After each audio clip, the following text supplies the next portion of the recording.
Batman geht nicht baden. Er duscht. Das spart Wasser und ist genauso gut. Außer er hat Zeit. Und die Batman-Badeente. Mit Quietschfunktion. Nur echt in schwarz und sehr, sehr dunklem Grau. Batman!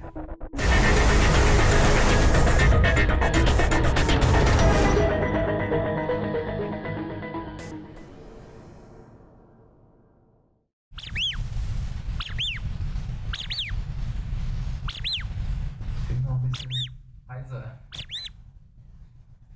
Das ist ja auch eine Batman-Badeente.